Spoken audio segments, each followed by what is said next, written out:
Elhamdülillahi Rabbil alemin ve salatu ve selamu ala Resulina Muhammedin ve ala alihi ve sahbihi ecmain. Sevgili dostlar, beraber okuyalım programında 25. söze başlamıştık geçen hafta. Girişteki Kur'an tariflerini okumuştuk. 3 parça halinde, 3 bölümden oluşan Kur'an tanım cümlelerini. Sonra da Kur'an'ın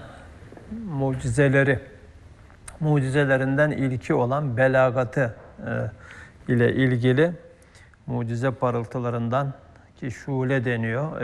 Birinci şuleye başlamıştık. Bu şulenin 3 şuağı vardı. Birinci şua derece-i icazda belagatı Kur'aniyedir. Yani mucizelik derecesine varan Kur'an'ın belagatı, yani etkili söz söyleme, yerinde konuşma deniyor belagata. Evet, şimdi bu bölümü okuduk. Belagatının olduğunu açıklayan açıklamalar. Sonunda bir soru cevap kaldı. Hem okuduklarımızı özetleriz. Önceki programa sıkışmadığı için bir özetlemeye de vesile olur diye bu programa bıraktığımız soru ve cevaptan başlıyorum. Bismillahirrahmanirrahim. Eğer desen, nasıl biliyoruz ki kimse muarazaya teşebbüs etmedi? Yani Kur'an muarazaya çağırdı. Yani eğer şüpheniz varsa Kur'an'ın Allah'tan geldiğini kabul etmiyorsanız, yani Hz. Muhammed onu kendisi yazıyor. Hz. Muhammed'in sözleridir. Allah'tan geldiğini iddia ettiği bu sözler kendi sözleridir diye şüphe ediyorsanız, edebilir, insan şüphe edebilir. Yani şüphesini gidermek için de araştırma yapabilir. Şüpheler insanı gerçekten hakikati anlamaya, gerçeği öğrenmeye götürmeli. Böyleyse haydi siz de bütün şairlerinizi, en güzel konuşan, en güzel söz ustası olan hatiplerinizi çağırın, hep beraber çalışın ve Kur'an'a bir benzer getirin. Kur'an'ın surelerine bir benzer getirin diye muarazaya davet etti dediği bu. Ve in kuntum fi raybin mimma nazzalna ala abdina fe'tu suretin bimisli. Şimdi soru şöyle. Nasıl biliyoruz ki kimse muarazaya teşebbüs etmedi? Kimse kendine güvenemedi mi ki meydana çıksın? Birbirinin yardımı da mı fayda vermedi diye 3 başlıklı bir soru. El cevap. Eğer muaraza mümkün olsaydı, yani sözle, fikirle Kur'an'a karşı çıkmak, surelerine benzer bir sure getirmek mümkün olsaydı, insanların yapabileceği bir şey olsaydı, ala külli hal, ister istemez kat'i teşebbüs edilecekti. Mümkün olan bir şeye insanlar yeltenirler, teşebbüs ederler. Çünkü izzet ve namus meselesi, can ve mal tehlikesi vardı. Yani hem değil mi, onurları var, yani bu sözün ustası biziz, yani söz söyleyen biziz, en güzel, en beli, en yerinde konuşan biziz diye böyle gerçekten de o alanda ileri gitmişlerdi Arabistan'da yaşayanlar, Kureyş kavmi özellikle. Dolayısıyla bir izzetleri, onurları vardı. Bir bunun için, iki de can ve malları tehlikede kalmasın diye.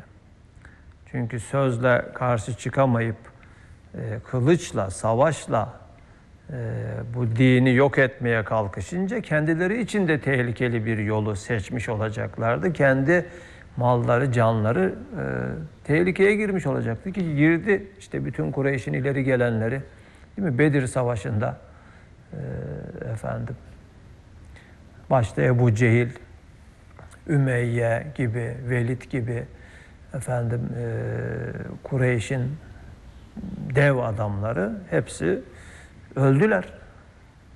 Değil mi? Yani bu riski nasıl göze alacaklardı? Yani fikirle karşı çıkmak, sözle karşı çıkmak mümkün olsaydı böyle hem onurlarını hem mallarını, canlarını tehlikeye atmaktan, riske sokmaktan kaçınırlardı. Yani bunlar hayatlarını yolda bulmuş kimseler değil. Evet. Eğer teşebbüs edilseydi, demek ki teşebbüs mümkün olsa teşebbüs edilecekti. Teşebbüs edilseydi, ala külli hal kati taraftar pek çok bulunacaktı. Taraftarları pek çok bulunacaktı. Neden? Çünkü hakka muarız ve muannit daima kesretliydi. Yani tarih boyunca insanların çoğu hakkın yanında değil, hakkın karşısında, hakka muarız bir konumda yer aldılar. İnatçı bir tavır sergilediler. Bu meselede de öyle olurdu. Nitekim öyle oldu yani. Mekke'de Müslüman olanlar olmayanlara göre çok az, yani %1'i ancak Mekke'de Müslüman oldu. Hem de ne kadar? 13 yıllık bir süre içerisinde. %1'i 2'yi geçmez. Toplam nüfus içinde Müslüman olanların sayısı.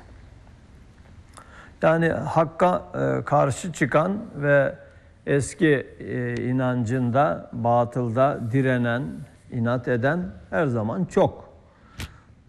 Evet, eğer taraftar bulsaydı, dolayısıyla muaraza mümkün olsaydı teşebbüs edenler olacaktı. Teşebbüs edenler olsaydı taraftar bulacaktı. Taraftar bulsaydı ala külli hal iştihar bulacaktı. Yani o zaman da meşhur olacaktı. Böyle bir olay tarihlerde gizli kalamazdı. Çünkü küçük bir mücadele beşerin nazarı istirabını celbedip destanlarda iştihar eder. Şöyle acip bir mücadele ve vukuat ise gizli kalamaz. Değil mi? Yeni bir din çıkıyor. Dine karşı muaraza edenler çıkıyor. Şimdi Bedir Savaşı gizli kaldı mı? Kalmadı. Yani Bedir Savaşı gibi bir fikir savaşı mümkün olsaydı, böyle anlatayım. Daha öncesinde bir fikir savaşı, değil mi? Fikir mücadelesi, fikir karşılaşması. O da gizli kalmazdı. Ya demek ki olmamış, yani olsaydı gizli kalmayacaktı. Bedir Savaşı gizli mi kaldı? Onun gibi. Evet. Çünkü küçük bir mücadele beşerin nazarı istirabını celbedip destanlarda iştihar eder. Şöyle acip bir mücadele ve vukuat ise gizli kalamaz. İslamiyet aleyhinde ta en çirkin ve en şeni şeylere kadar nakledilir, meşhur olur. Halbuki muarazaya dair Müseylime-i Kezzab'ın bir iki fıkrasından başka nakledilmemiş. Yani Kur'an'ın surelerine benzer bir sure getirmek istemişler, kalkışmışlar, buna teşebbüs etmişler. Böyle bir şey yok. Sadece bu yalancı peygamber diye tarihlere geçen Müseylimetül Kezzab diye meşhur olan kimsenin kendisini de maskara yapan, böyle gülünç duruma düşüren bir iki fıkrası nakledilmiş yani tarihlerde.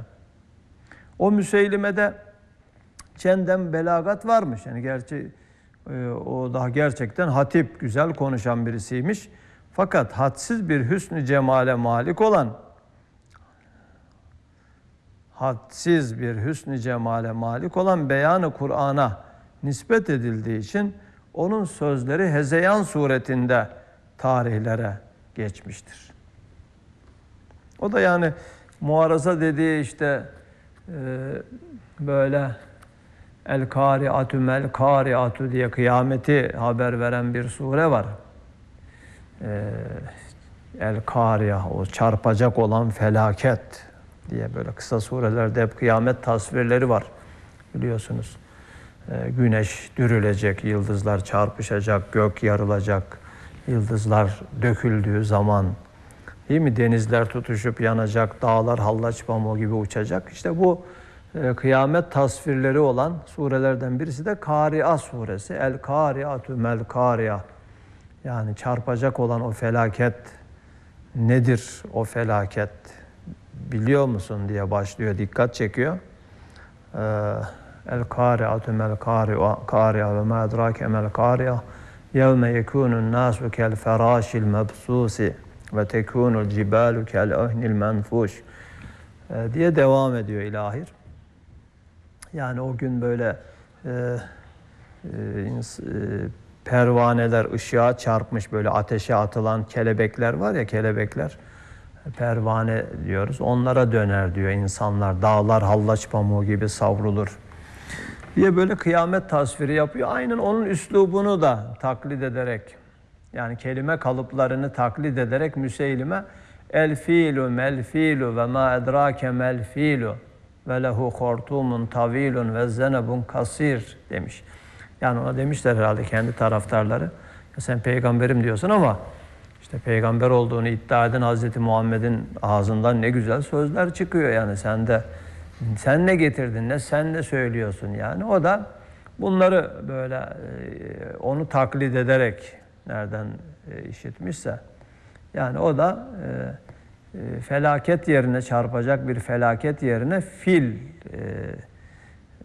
fili tasvir ediyor. Fil diyor. Filin ne olduğunu biliyor musunuz? El filu mel filu. Ve ma edrake mel filu. Filin ne olduğunun farkında mısınız? Ve lehu hortumun tavilun ve zenebun kasir. Yani fil öyle bir canlıdır ki hortumu uzun, kuyruğu kısadır diye böyle çevresindeki insanlar da gülmüşler yani böyle. Değil mi? Zaten herkesin bildiği bir şey. Dolayısıyla maskara olmuş, yani tarihe hezeyanlar suretinde geçmiş. Bunun dışında, bakın bu basit bir şey ama bu bile gizli kalmamış. Eğer bunun dışında da böyle ciddi Kur'an'ın ayetlerine, surelerine benzer getirmek için çalışmalar, böyle muarazalar, fikir mücadeleleri olsaydı elbette, değil mi? Onların eseri olurdu yani. Onların haberi olurdu. Tarihte bunlar gizli kalmazdı. Nitekim bu eski Arap şairlerinin şiirlerini bile şimdi ilahiyat fakültelerinde okutuyorlar. Belagat derslerinde okutuyorlar. İşte Ukaz Panayırı'nda Peygamberimiz o zaman çocukmuş. Kus bin Saide diye. Bende de var notları. Efendim Eyyühen nas isme'u ve'u diye başlıyor. Yani nefis bir hutbe mesela. Gizli kalmamış. Kaldı ki o da Peygamberimizin geleceğini haber veriyor. Gölgesi üzerinize düştü diyor. Bir peygamberin gelmesi yakındır diyor. Ki Peygamberimiz de orada o zaman. Yani çocuk yaşlarda, kendisi de farkında değil tabii peygamber olacağının. Sonradan iş anlaşılıyor. Şimdi böyle eski Arap şairlerinin, edebiyatçılarının şiirleri bile, değil mi, günümüze kadar gelmişken böyle yeni çıkan bir dini, o dinin kitabını, ayetlerini, sureleriyle muaraza etmek için böyle teşebbüsler olsaydı, şiirler okunsaydı, yazılsaydı, bu da tarihlerde gizli kalmazdı ama yok işte. Yani bu Müseylimetül Kezzab'ın kendisini de maskara yapan, gülünç duruma düşüren birkaç fıkrasından başka bir şey yok. Demek ki olmamış. Değil mi? Bunu gösteriyor. Evet. İşte Kur'an'ın belagatındaki icaz katiyen 2 kere 2 4 eder gibi mevcuttur ki iş böyle oluyor. İkinci suret belagatındaki icaz-ı Kur'an'ın hikmetini 5 noktada beyan edeceğiz. Birinci nokta, Kur'an'ın nazmında bir cezaleti harika var. Nazm, nizam aynı kökten geliyor. Yani bu harflerin kelimeler içerisindeki düzeni, kelimelerin cümle içerisindeki düzeni dediğimiz nizam, nazım oradan geliyor. Nazmındaki bir cezaleti harika var. Cezaleti harika. O nazımdaki cezalet ve metaneti İşaretül İcaz baştan aşağıya kadar bu cezaleti nazmiyeyi beyan eder. Üstadın Birinci Dünya Savaşı'nda cephede, at üstünde, at sırtında yazdırdığı, talebesine yazdırdığı nefis bir tefsir. İşaretül İcaz daha çok ya başka Kur'an'ın mucizelik yönlerini de ifade etmekle birlikte daha çok nazmındaki mucizeliği öne çıkarmış. İşte Enver Paşa ilk basılması için kağıdını vermiş, benim hayrım olsun demiş. Böyle bir eser bugün en büyük alimlerin, hani Arapçayı da çok iyi bilen, medrese ilimlerini tahsil etmiş alimlerin hayran kaldığı, okuyunca hayran kaldığı bir eser İşaretül İcaz. Gerçekten ben de hepsini anlayamazsam bile 4-5 defa okudum. Her okudukça gerçekten keşke tamamını anlayabilecek kadar ilmim olsa diye, ama anladığım kadarıyla çok istifade ettim, çok hayran kaldım. Elhamdülillah. Evet. Bu İşaretül İcaz'daki düzen, yani harflerin, kelimelerin, cümlelerin düzeni ile ilgili bir benzetme yapıyor. Saatin saniye, dakika, saati sayan ve birbirinin nizamını tekmil eden neyse. Değil mi? Böyle saniye ibresi var, ayarlanmış yani. Dakikaları sayan ibre var, saatleri sayan ibre var.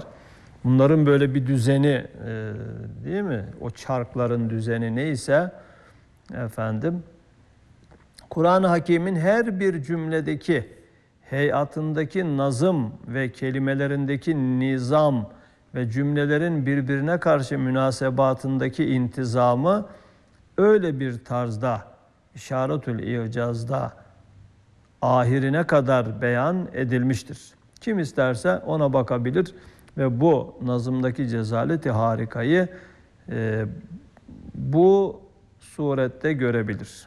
Yalnız bir iki misal bir cümlenin heyatındaki nazmı göstermek için zikredeceğiz. Oradan alınmış bir iki örnek. Mesela وَلَاِمْ مَسَّتْهُمْ نَفْحَةٌ مِنْ عَذَابِ رَبِّكِ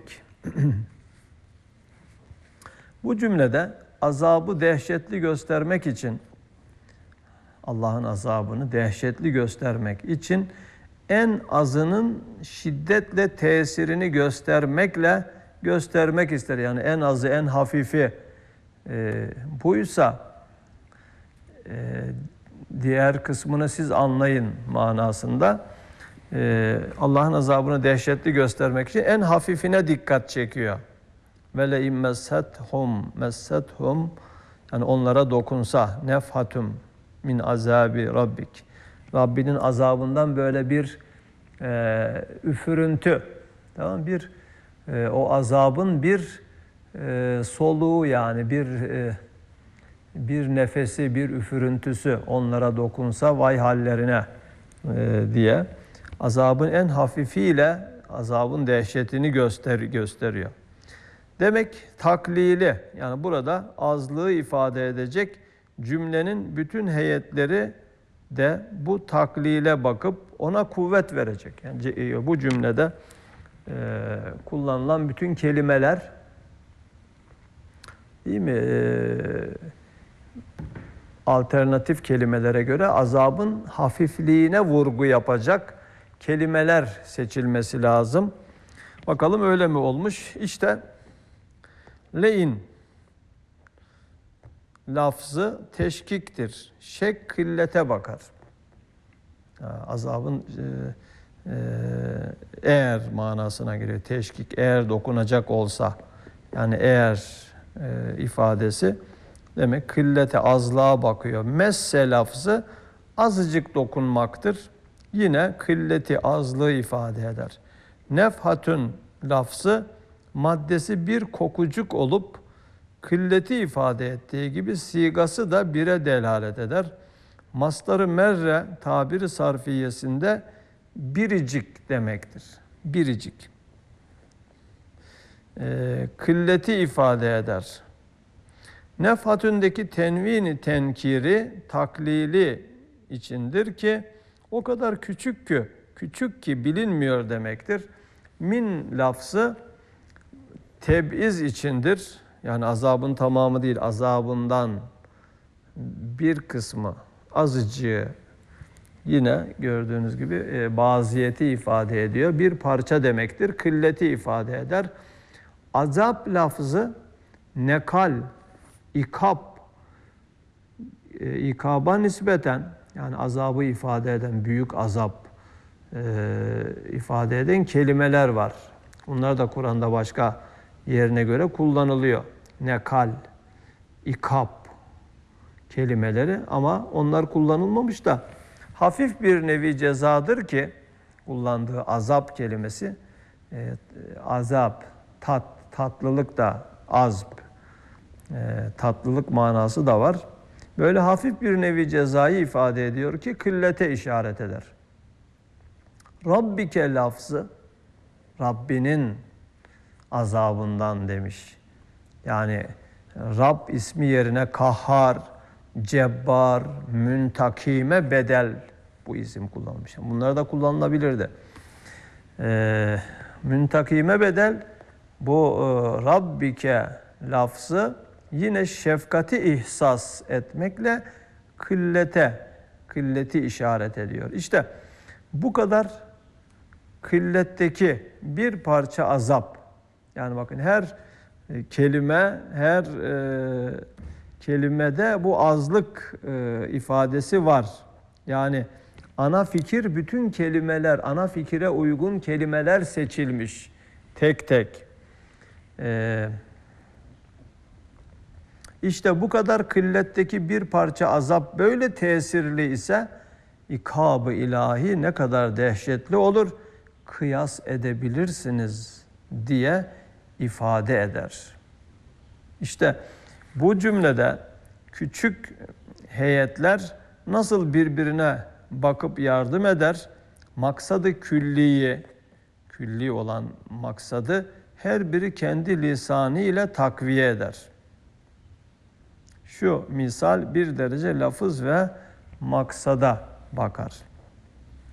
Evet, ikinci misal ve mimma razaknahum yunfikun, hemen Bakara suresinin başında. Şu cümlenin heyatı sadakanın şeraiti kabulünün 5'ine işaret eder. Bakın küçük bir cümlede sadakanın kabul şartlarının 5'ine işaret ediliyor. Ve mimma razaknahum yunfikun.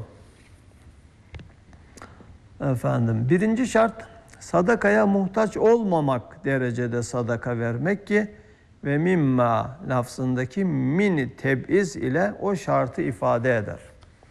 Yani elindekinin hepsini verip çoluk çocuğunu mağdur etmek değil. Öyle yapmayın diyor. Ve mimma razaknahum, yani size rızık olarak verdiğimizi verin demiyor. Verdiğimizden verin diyor. Min teb'iz, yani bir kısmını verin anlamı taşıyor ki buradan bu kural çıkıyor. Birinci kural, sadakaya muhtaç olmamak derecede sadaka vermek. Efendim. İkinci şart, Ali'den alıp veliye vermek değil, belki kendi malından vermek. Kendi malından ver diyor. Yani başkasının malından cömertlik kolaydır ama kendi malından ver. Şu şartı razaknahum lafzı ifade ediyor. Size rızık olandan veriniz demektir. Üçüncü şart minnet etmemektir. Şu şarta razakna'daki na lafzı işaretidir. Yani ben size rızkı veriyorum. Benim malımdan benim abdime vermekte minnetiniz yoktur. Yani karşıdaki kimseyi ezmeyin. Değil mi? Böyle onu minnet altında bırakmayın. Çünkü siz neden veriyorsunuz? Yani benim rızkımızdan, bizim size verdiğimiz rızıktan verin. Yani benim adıma verin anlamında. Bu da çok önemli bir şart tabii. Minnet etmemek şartı. Dördüncü şart, öyle adama veresin ki nafakasına sarf etsin. Yoksa sefahete sarf edenlere sadaka makbul olmaz. Yani verdiğini içkiye, kumara verecek kimselere olmaz.